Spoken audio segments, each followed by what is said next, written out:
방송에서 제공하는 투자 정보는 투자 판단에 대한 조언입니다.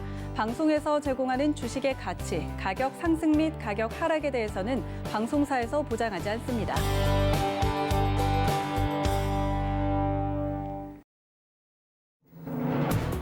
여러분 안녕하십니까? 출발 증시와이드 김성입니다. 어제 우리 시장 정말 강했습니다. 오랜만에 수급이 시원하게 들어오면서 정말 속이 뻥 뚫리는 느낌이었는데요. 기관과 외국인의 동반 매수, 특히 외국인이 거래소에서 1조 원 넘게 사주면서 시장 아주 강하게 이끌어졌습니다. 선물 시장에서도 1조 원 넘는 매수로 탄탄하게 받쳐졌는데요.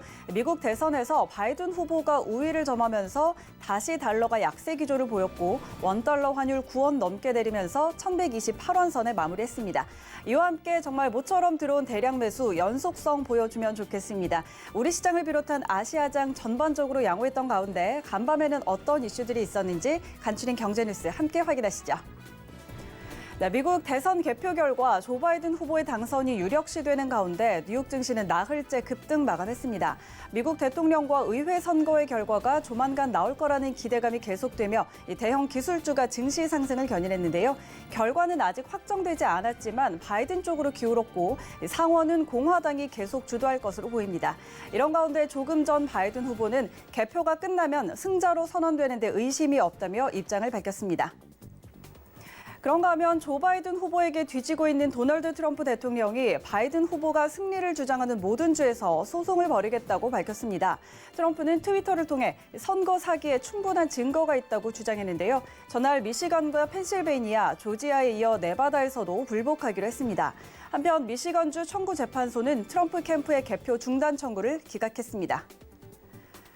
대선 직후 치러진 FOMC 회의에서 미 연준은 기준금리를 현행 제로 수준으로 동결했습니다. 또 금리 동결과 함께 채권 매입 규모도 현 수준을 지속하기로 했습니다. 연준은 성명을 통해 경제의 경로는 바이러스의 진행 과정에 크게 달렸다며 경제 활동과 고용이 계속 회복하고 있지만 여전히 연초보다 낮은 수준이고 또 약해진 수요와 유가 하락이 물가 상승을 억제하고 있다고 지적했습니다. 바이든 후보의 승리 가능성이 커지며 국제 금값도 급등했습니다. 전날보다 2.7% 상승, 하루 만에 $50나 오르면서 1946달러 선에 거래를 마쳤습니다. 지난 9월 18일 이후 7주 만에 최고가를 찍은 겁니다. 바이든 정부가 출범하면 대규모 경기 부양 패키지를 집행해 달러화 가치를 떨어뜨릴 것이라는 기대가 커지고 있다는 분석입니다. 네, 간밤 뉴욕 증시 마감 상황 함께 확인하시죠. 뉴욕 3대 지수는 모두 상승으로 마감을 했습니다. 다우 지수가 1.95% 오르면서 28,390포인트로 거래를 마쳤습니다. 이어서 S&P 500 함께 확인하시죠. 네, 마찬가지로 1.95% 올렸습니다. 3,510포인트로 거래 마쳤습니다. 나스닥도 함께 확인하시죠. 네, 나스닥의 상승이 가장 컸습니다. 2.59% 상승으로 11,890포인트로 거래 마쳤습니다. 출발 증시와이드 지금 출발합니다.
네, 글로벌 시장의 중심 이슈를 점검해드리는 브라이언의 월가톡 시간입니다. 샘플러스 글로벌 전문위원 브라이언 킴 대표 모셨습니다. 안녕하세요. 네, 안녕하세요. 반갑습니다. 네, 반갑습니다. 네.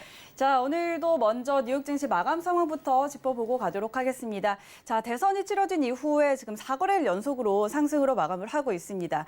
일단 아직 확정이 되지는 않았지만 조 바이든 쪽으로 좀 기울고 있고, 그런데 상원은 공화당이 유지할 걸로 예상이 된다. 이런 부분이 좀 반영이 됐는데 마감 상황 어땠을까요? 그러니까 한 몇 달 전부터 바이든이 되면 주식시장이 폭락한다. 그 네. 말을 했는데 뭐 폭락커녕 주식시장이 올라오고 있네요. 네. 그리고 지금 딱 보니까 상황이 바이든이 이길 가능성이 한 95%예요. 지금 제일 중요한 주가 펜실베니아 주인데 네. 지금 펜실베니아 주에서 트럼프 대통령이 한 이틀 전에는 한 10몇 프로를 이기고 있었는데 지금 바이든이 다 따라왔어요. 그게 왜 따라왔냐면 펜실베니아에서 그 메일인 보팅이 있어요. 그러니까 네, 편지로 투표, 보내는 투표. 예, 그걸 있는데 그거를 되게 늦게 카운트하는 거예요. 그러니까 바로 사람이 직접 와가 선거하는 걸 바로 카운트한 다음에 그렇죠. 이 메일인 보팅이 엄청 지금 데모크래트 쪽으로 가거든요. 민주당. 네. 그래서 지금 그걸 카운트하니까 그 10몇 프로 마진이 지금 완전히 줄어들었어요. 그래서 이것만 이기면 지금 바이든이 미국은 이렇게 사람의 그 숫자로 그 평가를 안 하고 주마다 그 그쵸, 엘렉토럴 그쵸. 보트가 있어요. 네네. 근데 지금 일렉토럴 보트이 270이 해야지 이겨라는데 지금 253인데 네. 펜실베니아 이기면 20포인트를 줘요. 네, 그럼 네. 이제 게임 오버예요. 펜실베니아만 되면 바이든이 이제 대통령 되는데 지금 도널드 트럼프는 이거는 사기다. 이거는 네. 안 된다. 지금 무슨 대법원 가서 나는 걔네들이 나를 도와서 이거 어떻게 좀 해봐야 된다. 그런 식으로 나오니까 지금 시장이 지금 이렇게 좀 망설이진 않지만 나는 이렇게 좀 선거가 이렇게 흐지부지하게 될 때는 시장이 엄청 폭락할 줄 알았는데 네. 지금 시장이 좀 올라오고 있는데 딱 그 시장의 흐름을 보니까 등락 비율은 아주 안 좋아요. 그러니까 그저께 시장 올라왔을 때 등락 비율이 1.2에 1이었어요. 그러니까 1.2가 올라갈 때 1이 내려가서. 그러니까 네, 별로 네. 차이가 안 나잖아요. 워낙 그러네요. 시장이 그렇게 크게 올라가면 한 5대 1, 6대 1이 되는데 1.2대 1이었어요. 그래서 그 시장의 흐름이 별로 안 좋아가지고 아직도 지금 이게 올라가는 거를 되게 지켜봐야 돼요. 저는 좀 의심이 많이 가요. 그래서 지금 S&P 시장은 많이 올랐지만 네. 제가 이따 차트를 보여주지만 내 생각에는 이건 하나의 또 조정인 것 같아요. 네. 일단 지금 대선이 치러진 이후에 4거래일 연속으로 시장이 오르고는 있는데 이 시장의 상승과 하락의 비율을 봤을 때 아직 강하지는 않다. 조금은 아직은 조금 보수적으로 좀 봐야겠다라는 의견을 전해주셨습니다. 자, 그리고 이제 본격적으로 또 비트코인 이야기 한번 들어가 보도록 하죠. 네. 사실 지금 비트코인 가격이 오늘 아침에 보니까 또 거의 15,400달러에 육박하고 있습니다. 환화로 따졌을 때는 1,700만 원 정도인데 처음에 나왔을 때 이제 10,000불 이하였거든요. 근데 계속 이제 비트코인에 대해서 좀 긍정적으로 바라보고 계셨는데 그 부분 한번 볼까요? 네, 그렇죠. 제가 이 증시 와이드 시작할 때는 지금 잠시만요. 처음부터 네. 시작할게요. 여기 증시에 있어서 내가 한 2달 전부터 시작할 때 한 9,500불에서 1,500불에서 네, 왔다 네. 갔다 했는데 내가 진짜 자랑할 것은 이게 8월, 7월 방송의 비트코인 분석 차트인데 좀 자랑 좀 할게요. 한 11,900불에서 나는 대충 그림을 딱 패턴 보고 딱 이렇게 그렸어요. 여기서는 조금 내려온 다음에 그 결론은 근데 이게 이제 3,000이니까 15,000불까지는 적어도 좀 뭐 단기로 볼 때는 가야 된다. 한 몇 달 동안으로. 근데 그래 지금 완전히 지금 15,000 지금 400불인가? 네. 그렇죠. 그러니까 한국 돈으로 한 1,700만 1,700만 원. 원. 근데 더 중요한 거는 피델리티가 저는 이 피델리티가 지금 관심 있다는 게 네. 아주 큰 뉴스예요. 피델리티가 그리고 또 얘네들이 피델리티 디지털 에셋 그런 과가 있어요 지금. 네네. 한 1년 전까지만 해도 그런 게 없었는데 피델리티가 얼마나 이 암호화폐에 대해서 관심이 많으면 이거를 또 세웠고 그리고 중요한 것은 피델리티가 금리가 너무 낮아가지고 이 암호화폐는 어떤 인베스트를 꼭 사야 된다 그런 얘기를 했어요. 그리고 지금 여기 기회를 놓치면 이 기회 원가가 더 손실일 거다. 네네. 그런 얘기도 하고 중요한 거는 60만 지금 publicly traded 그러니까 60만 주식 내놓은 회사들이 지금 그러니까 60만 BTC를 그러니까 주식 내놓은 회사들이 60만 BTC를 가지고 있어요. 그게 9조예요. 9조 달러. 그러니까 한국 돈은 한 9.5조?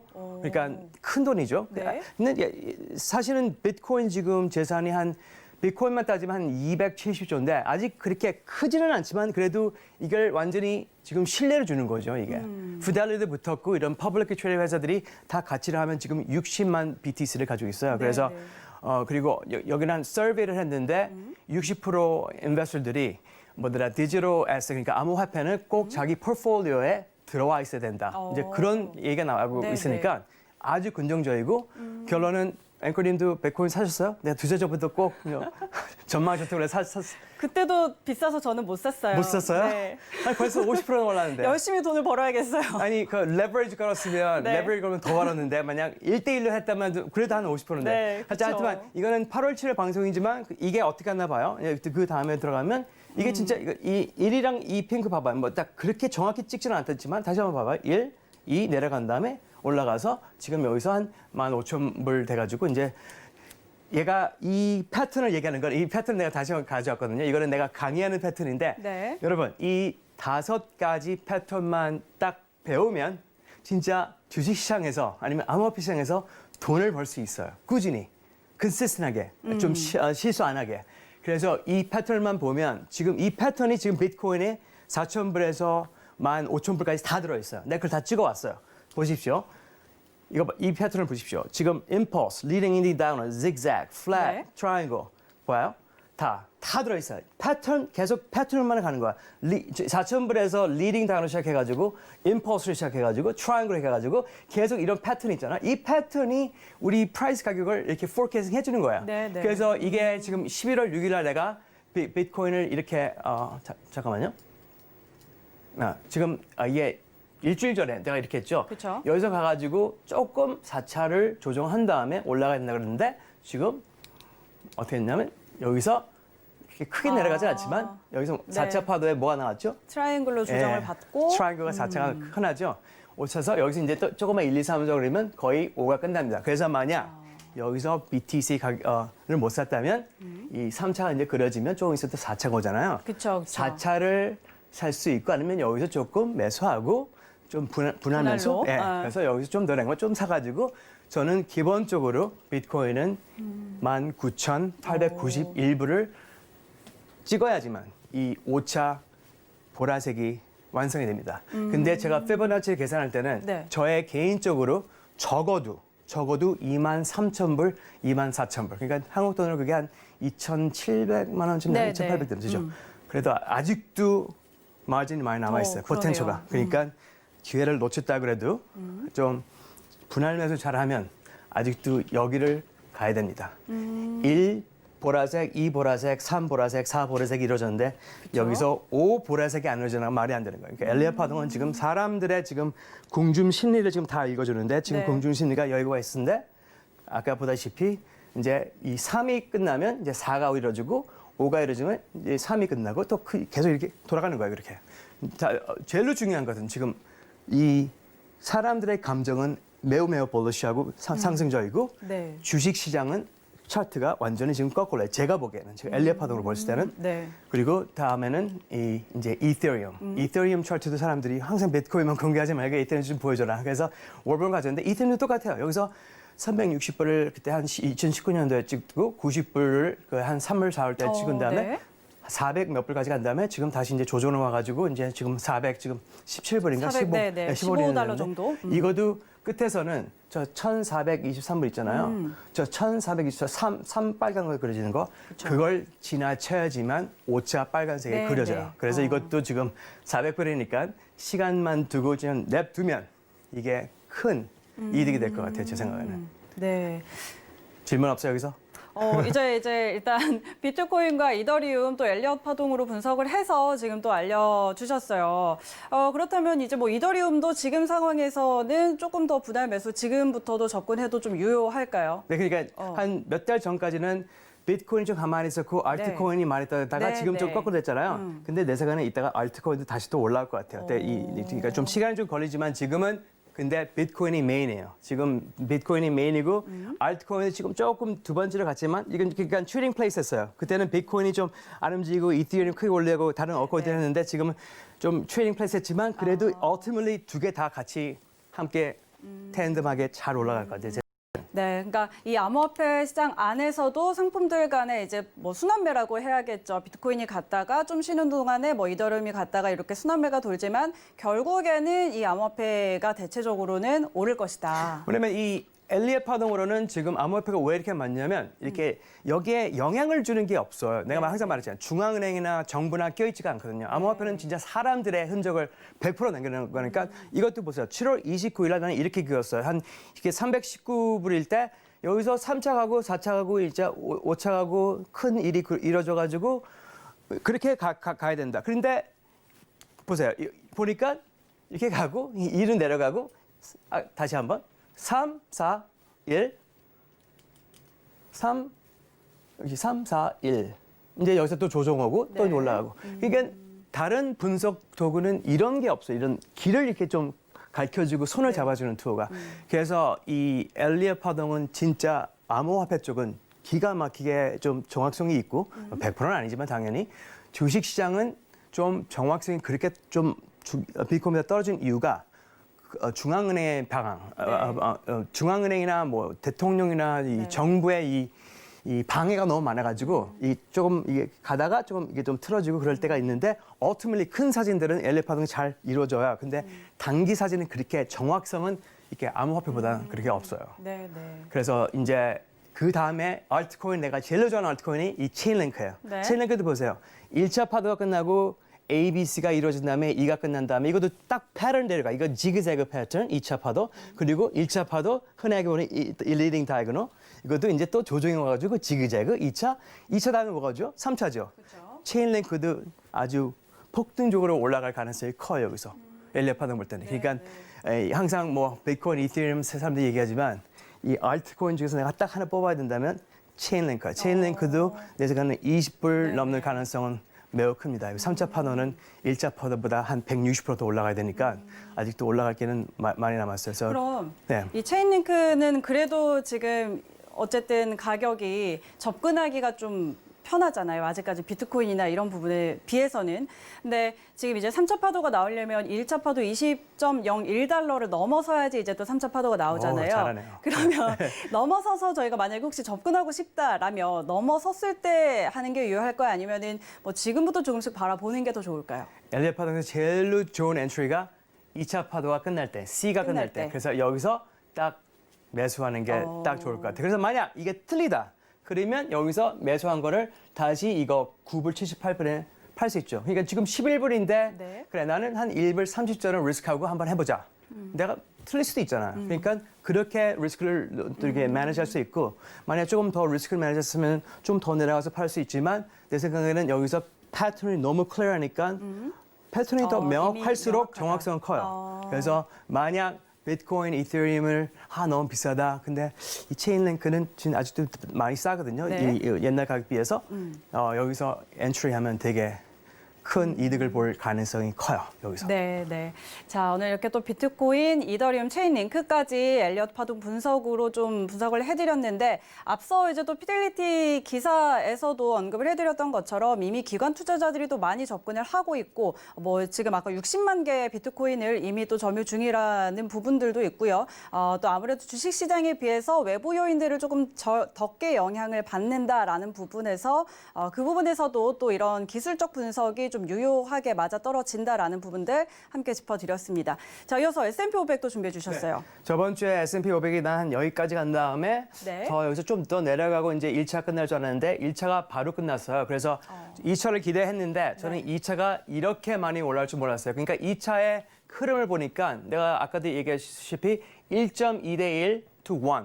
만약 이렇게 크게 올라가면 한 4대 1, 5대 1이 네. 상승을 종교하는 거거든요. 네, 네, 네. 근데 1.2대 1을 의심해요. 그래서 계속 저는 이 카운트를 가겠는데 만약 여기서 좀 더 간다면 내 생각에는 alternate 카운트가 들어가는 것 같아요. 그 다음 카운트가 이거예요. 내 생각에는 이 2가 안 끝났어요. 2가 오른쪽으로 가가지고 이게 무슨 패턴이냐면 flat 패턴으로 변하는 것 같아요. 이 패턴 아시죠? flat. 네. 이 flat 패턴이 4차 파동에서 좀 흔한 건데 2차 파동도 나타나요. 그러니까 이게 A, B, C가 더 커지는 거죠. 만약 3,588 뚫다면 그래도 이 오차가 여기서 끝나는 거야. 그러니까 만약 내가 틀려서 3,588을 뚫고 가면 업사이드 더 올라가는 그 가능성은 별로 없어요. 왜냐면 거기서 이제 큰 오차가 그려지고 여기서 큰 하락이 나면서 그러니까 제일 중요한 거는 네. 큰 사진은 저는 S&P, 나스닥, 코스피 시장은 지금 큰 조정을 기다리고 있어요. 내 생각에는 이 지금 선거 때문에 사람들이 많이 흥분해가지고 어떻게 큰 결정을 내리지 못하지만 만약 지금 이 업사이드가 이 상승이 진짜 힘이 있었으면 등락 비율이 한 4대1, 6대1, 7대1이 되는데 1.21대 1. 별로 효과가 좀 힘이 없죠. 네. 그래서 저는 지금 내가 좀 안 맞는 거는 저는 만약 여기서 일이 끝났으면 2차가 한 60%로 이게 와야 되는데 한 페브나치 618로 근데 지금 페브나치 786도 넘고 어원본수 지금 3,549 근처에 가 있어요. 3,529인가 3,530까지 가 있어요. 네. 그래서 만약 이게 좀 더 가서 만약 플랫이면 여기서 좀 멈춰서 이제 내려오든지 만약 여기서 진짜 올라간다면 네. 큰 사진 이 오차들이 여기 오고 내 말은 더 큰 상승은 없을 거다. 그러니까 조금만 더 올라가고 만약 내가 진짜 여기 큰 사진이 틀려가지고 3,588을 돌파한다면 네. 조금 더 올라가고 큰 하락이 내려간다. 그러니까 한 번 더 치고 내려가나 아니면 여기서 계속 치고 내려간다는데 저는 만약 지금 가능성을 보면 저는 아직도 이게 조정이라고 봐. 이게 무슨 큰 상승 시작하는 패턴이 아니라 이건 아직도 조정이 있다라고 봅니다. 저는. 어쨌든 근데 지금 이제 뭐 대선이 끝나고 어느 정도 뭐 시장에서는 불확실성이 좀 해소가 됐다. 그리고 누가 되든 증시는 오를 것이다라는 시각이 또 많잖아요. 네. 그리고 지금 이제 바이든 쪽으로 조금 더 기울면서 이제 경기 부양책에 대한 기대감도 안고 있는데 사실 지금 시장이 뭐 시장의 실적이나 이런 펀더멘털보다는 또 유동성, 그러니까 돈에 의해서 사실 많이 그렇죠. 올해는 올라왔는데 이런 부분에 대한 거는 어떻게 좀 볼 수 있을까요? 그럼에도 불구하고 장기적으로는 하락을 할 것이다. 예, 저는 항상 엘리엇 파동 볼 때는 단기로 안 봐요. 저는 항상 장기를 보는데 큰 사진은 저는 자신감 있게 얘기할 수 있는데 코스피나 S&P 시장이나 조정이 크게 와야지 이따 큰 상승을 올 수 있어요. 여기서 큰 상승을 바라보면 안 돼요. 왜냐면 네. 큰 카운트랑 그 안에 있는 카운트는 다 지금 하이시켰거든요. 네, 네. 그래서 만약 내가 이게 틀렸다면 이 4차가 이쪽으로 오고 내가 말했잖아요. 5차가 다시 그려지는데 네.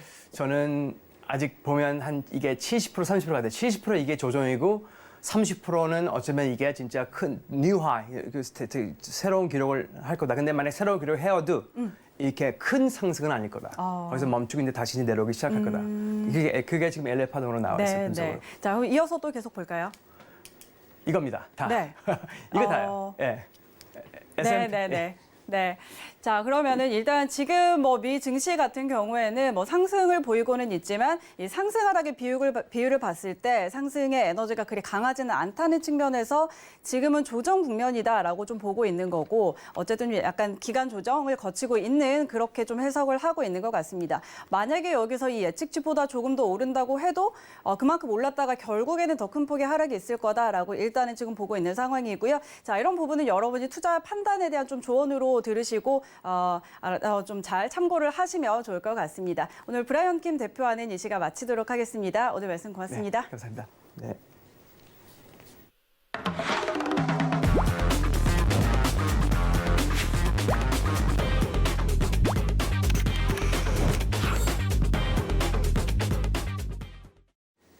네, 이어서 이슈와 종목 함께 살펴보는 김민수의 사셨나요? 시간입니다. 펠리즈 투자인리서치의 김민수 대표 연결돼 있습니다. 대표님 안녕하세요. 네, 안녕하십니까. 네, 반갑습니다. 자, 네. 오늘은 이제 어제 또 미국 FDI 심사관 관련해서 바이오젠, 알츠하이머 치료제 관련한 이야기부터 오늘 이야기를 나눠보도록 하겠습니다. 이 아두카누맙이 판매 허가 승인의 긍정적인 뭐 소식이 전해졌다라면서 어제 관련주들도 굉장히 흐름이 좋았습니다. 삼성 바이오로직스는 위탁 생산이 좀 부각이 되면서 6% 넘게 올랐고 또 피플바이오 이런 종목들 흐름이 좋았는데 이 부분 좀 짚어주시죠.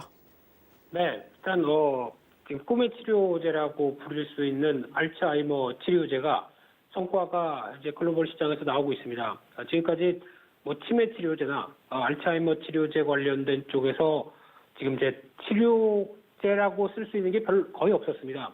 지금 한 2개 정도 있는 것 같은데 치료한다기보다 어떤 증상을 좀 늦추는 영향력을 발휘하는 정도 그게 다였는데 지금 이번에 바이오젠이 부각을 나타내기 시작을 하는 게 아두카누막, 참 이름을 쉽게 지었으면 좋겠는데 발음도 힘듭니다. 그런데 특이한 거 좋아하나 보는 것 같은데요. 일단 FDA 승인 가능성이 나오기 시작하고요. 그래서 위원들이 긍정적으로 봤다라는 흐름들과 함께 이렇게 되면은 글로벌 전 세계적으로 첫 번째 알츠하이머 치료제다라는 관점 쪽에서 상대적으로 기대감이 높은데, 그러면 첫 번째 치료제란 얘기는 쉽게 말씀드리면 이제 거대 시장에서 선점할 수 있는 영향력들이 상당히 커졌다. 즉 돈 벌 기회가 널렸다라고 봐야 되겠죠. 그래서 이에 따른 기대감이 커지다 보니까 그러면 국내등 관련된 종목들이 없을까라고 찾는 분위기 쪽에서 어제 대표적으로 삼성바이오로직스가 움직였죠. 특히 삼성바이오로직스는 쉽게 말씀드리면은 어디든 갖다 붙일 수 있습니다.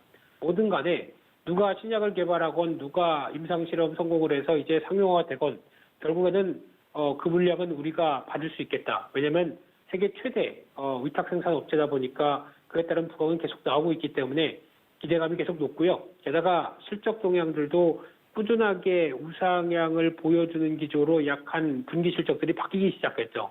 그렇게 되면은 삼성바이오로직스가 또 하나 또 엮인다기보다 또 부각받을 수 있는 게 오바마 헬스케어와 관련된 쪽에서 이 바이든 후보가 당선되게 됐었을 때 나올 수 있는 여파도 상당히 크겠죠. 그렇기 때문에 바이오주에서는 일단 지금 삼성바이오로직스만 가장 탑픽으로 보고 계속 끌고 가는 입장입니다. 게다가 셀트리온 같은 경우도 얘기가 나올 수 있겠지만 나중에 기회 되면 말씀드리겠지만 셀트리온의 재무 구조는 조금 좀 의혹이 갑니다. 그렇기 때문에 제가 확실하게 셀트리온에 대해서는 말씀을 못 드릴 것 같고요. 좀 더 확인이 필요하다는 쪽으로밖에 유보적인 입장인데, 삼성바이오로직스는 그런 상황이 아니다 보니까 오히려 기대감이 계속 높일 수 있겠다는 부분이고요.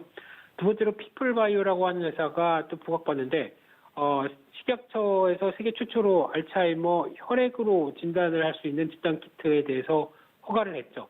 게다가 또 이 아두카누맙과 관련된 공동개발사 에자이와 지금 현재 같이 연구를 하고 있다 보니까 쉽게 말씀드리면 치료제가 있고 진단 키트가 있고, 그래서 진단을 해야 이 사람이 걸렸는지 안 걸렸는지 알면 그 다음에 치료를 하겠죠. 그러다 보니까 수요는 오히려 지금 피플바이오가 먼저 발생하고 훨씬 더 커질 수 있다는 관점 쪽에서 주목을 하고 있는데, 일단 지금 이상 정도에서 좀 더 성과가 나와야 될 것 같습니다. 그래야 더 확실한 부분일 것 같고요. 또 세 번째로는 퓨처킴이라는 회사가 또 부각을 받는데 마찬가지로 진단시약 쪽에서 알러뷰가 아닙니다. 알자뷰입니다. 네, 그래서 국내 최초 양전자 방출 단층 촬영 너무 기네요. 네, 그래서 쉽게 얘기하면 그냥 진단시약 관련된 쪽인데, 제가 주목하는 퓨처캠은 이 부분 빼고도 모멘텀이 있는 게 전립선 치료제죠. 남자들한테는 희망을 보일 수 있는 대표적인 쪽, 이쪽에 대해서도 성과를 내고 있다라고 하게 되면 퓨처캠이라는 회사는 일단 한번 조정이 나왔을 때 어느 정도 좀 지금 좀 중소형주 관련된 바이오 쪽에서 성과를 낼 수 있는 대표적인 종목 중에 하나로 한번 꼽아놓고 관심 종목에 두실 필요가 있지 않나 생각됩니다. 그래서 알츠하이머뿐만 아니라 추가적인 전립선 관련된 치료제 쪽으로도 영향력을 이어간다는 쪽도 눈여겨봐야 될 것 같고요. 그 밖에 또 이제 지금 나름대로 알츠하이머 관련돼서 연구를 한다라는 회사들, 뭐 NK맥스라든가 젠백스 이런 쪽도 성과가 나오고 있다는 관점 쪽에서 주목을 하고 있는데, 일단 아직은 잘 모르겠습니다. 아직 좀 거쳐야 될 관문이 많다 보니까 거기까지 확대하기보다는 일단 제일 탑픽은 삼성바이오로직스다라는 쪽도 눈여겨보시고요.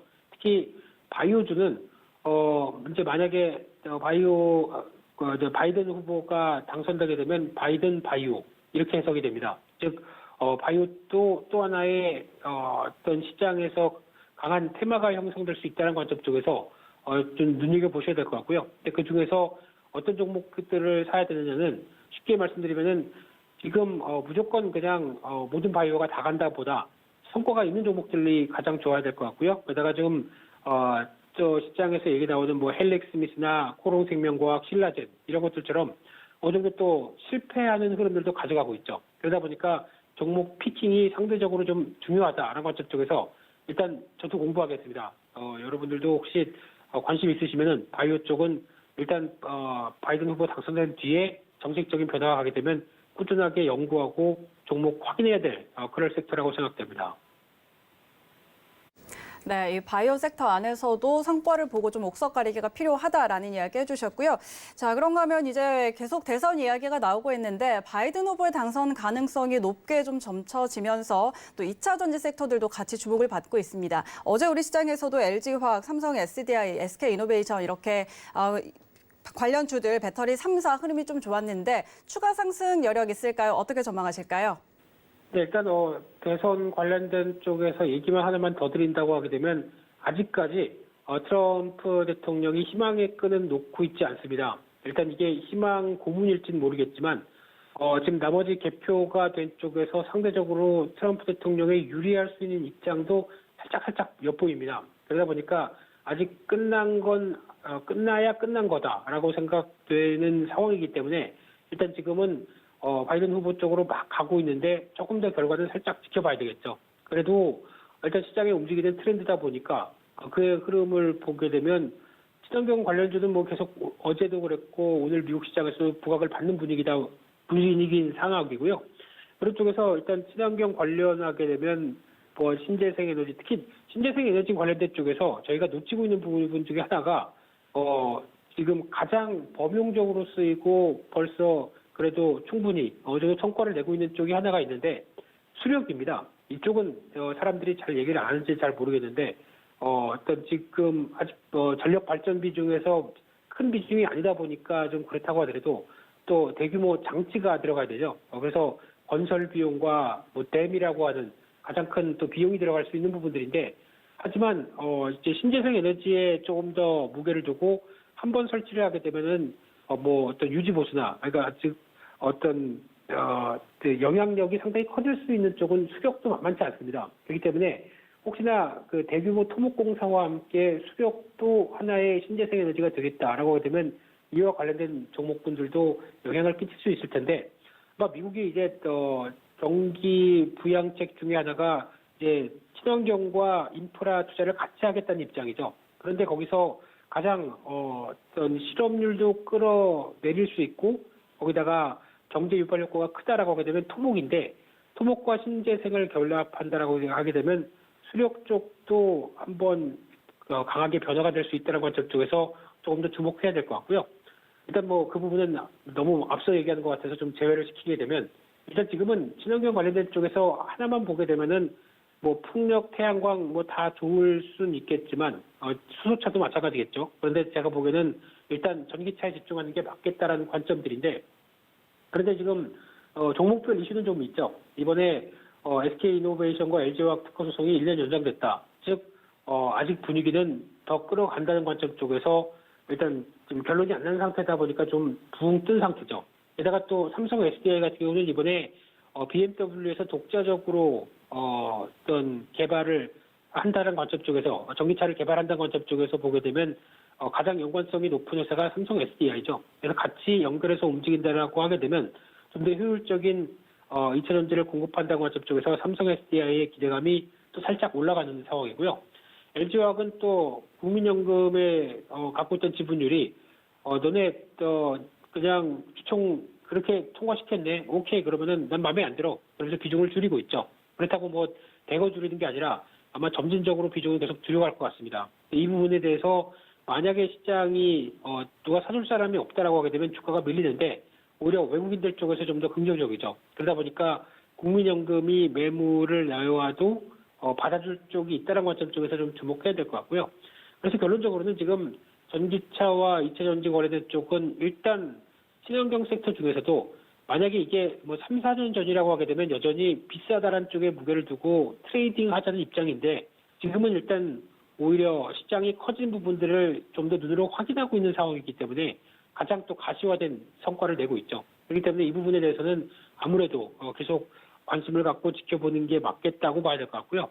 특히 2차 전지 관련된 쪽에서는 그러면 어디를 먼저 봐야 되느냐라고 얘기가 많다고 하더라도 가장 중요한 건 지금은 2차 전지가 그래서 구조를 뭐 확 바꿀 수 있는 상황이 아닙니다. 지금 쉽게 말씀드리면은 일단 안에 들어가는 소재들을 조금 더 어떤 뭐 니켈 쪽을 좀 더 늘리고 그런 거다 하면은 아예 업그레이드된 뭐 전구체 배터리 이런 식으로 가는 상황이다 보니까 지금은 어느 정도 맞춰진 상황 쪽에서 안정성을 높이고 효율성을 높이는 이 두 가지 토끼를 다잡는 전략들이 중요하다라고 하게 되면 지금 가장 시장에서 주목할 부분들은 약간 첨가제와 관련된 부분들, 그리고 또 들어가는 소재에 대해서 계속 어느 정도 시장 영향력과 시장 영향력을 키워갈 수 있는 종목들, 이쪽이 가장 큰 핵심 어떤 화두라고 하게 되면 그에 따라서 움직일 수 있는 소재 쪽이 계속 부각을 받을 수밖에 없겠다라고 하는 쪽에서 뭐 에코프로비엠, 천보, 게다가 아직 잘 알려지지 않았지만 한솔 케미칼 같은 경우가 가장 적합한 종목이라고 생각되고 있고요.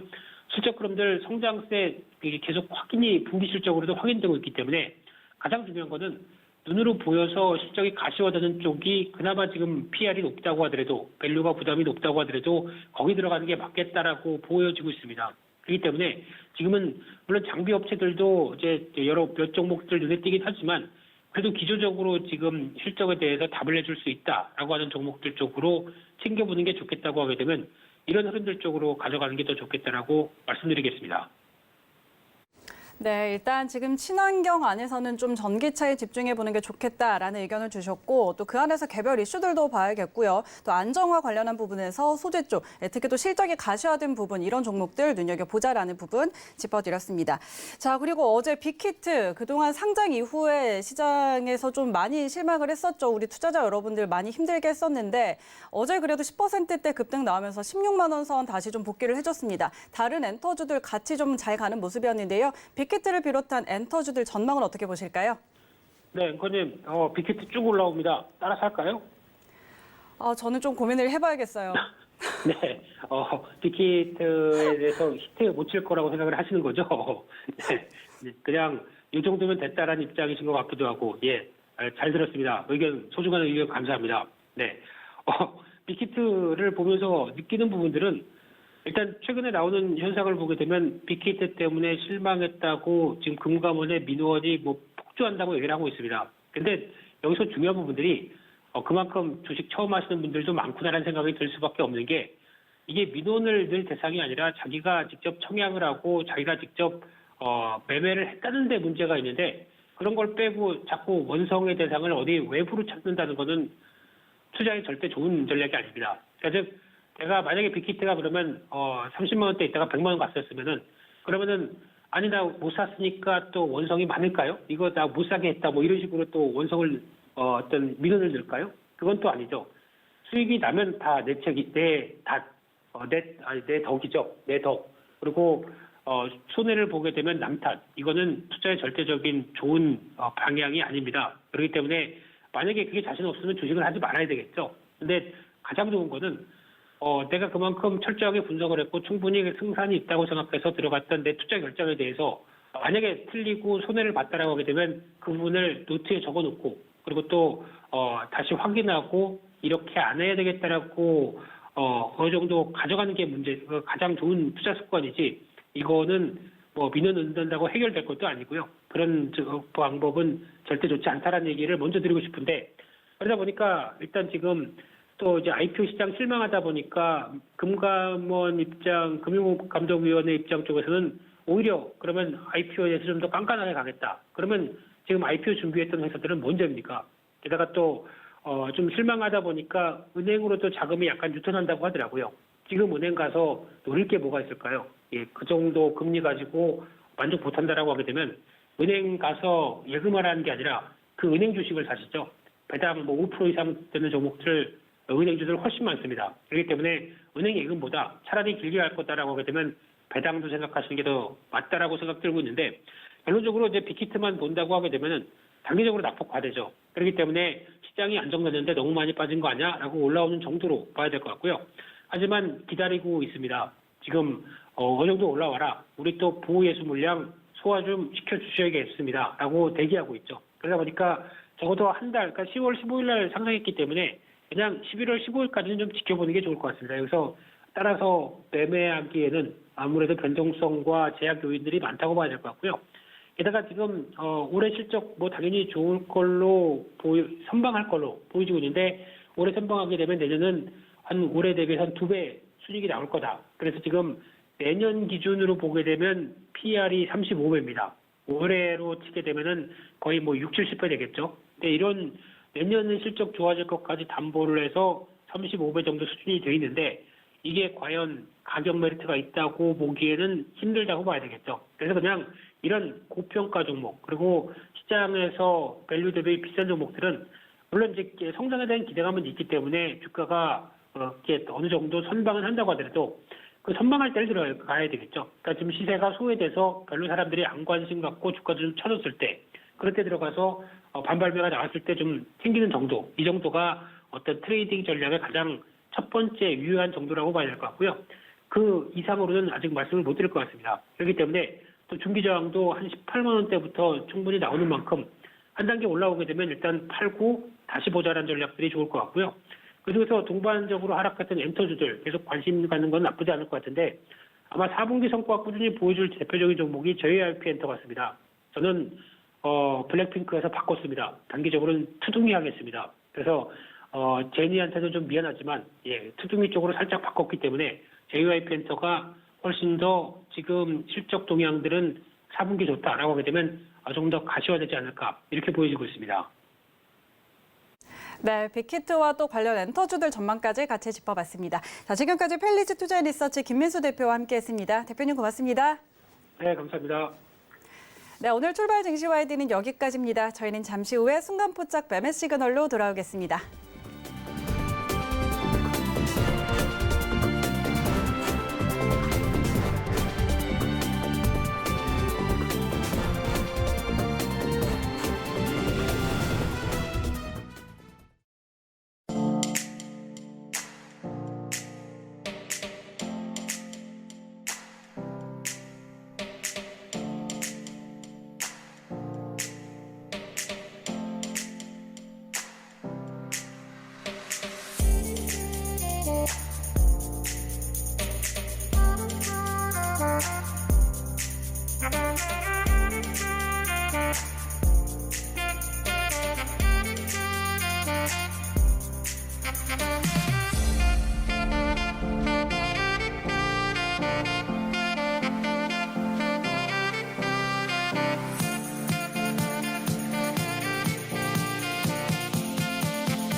안녕하세요. K웨더 라이프스타일 예보 김단비입니다.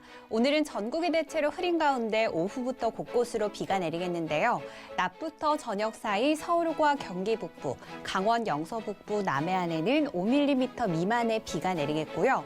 제주도는 낮 한때 약한 비가 지나겠습니다.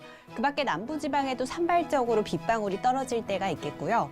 남해안과 제주도에 내리는 비는 오늘 모두 그치겠지만 그 밖의 지역은 내일까지 이어지겠습니다.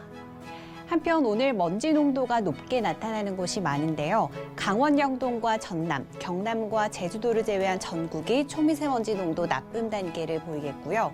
강원 영서와 남부지방은 오후부터 먼지가 차차 해소되겠습니다. 현재 위성 영상 보시면 전국이 대체로 흐린 하늘을 보이고 있고요. 경기 서해안과 충남 서해안에는 산발적으로 빗방울이 떨어지는 곳이 있습니다. 기압골의 영향을 받으며 오늘은 전국이 흐리고 곳곳으로는 비가 내리겠습니다. 다음은 자세한 지역별 날씨입니다. 중부지방의 아침 기온 서울과 인천 10도로 어제보다 높고요. 낮 기온은 서울과 춘천 14도, 인천 15도를 보이겠습니다. 동해안의 아침 기온 속초와 강릉 11도로 큰 추위는 없습니다. 낮 기온 속초와 강릉 18도까지 오르겠습니다. 남부지방의 아침 기온 광주 9도, 대구 7도를 보이고 있고요. 한낮에는 광주 19도, 대구 18도, 부산은 20도가 예상됩니다. 서해와 남해상에는 비가 내리겠고 동해상은 대체로 흐린 가운데 물결이 최고 2.5m까지 약간 높게 일어 주의하셔야겠습니다. 내일 비가 그치고 나면 북서쪽에서 찬 공기가 유입되면서 밤부터 기온이 다시 큰 폭으로 내려가 춥겠습니다. 잦은 기온 변화에 건강 관리 잘 해주시기 바랍니다. 날씨였습니다.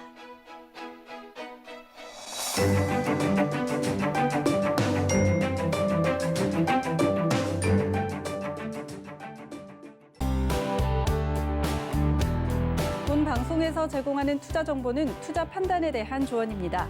방송에서 제공하는 주식의 가치, 가격 상승 및 가격 하락에 대해서는 방송사에서 보장하지 않습니다.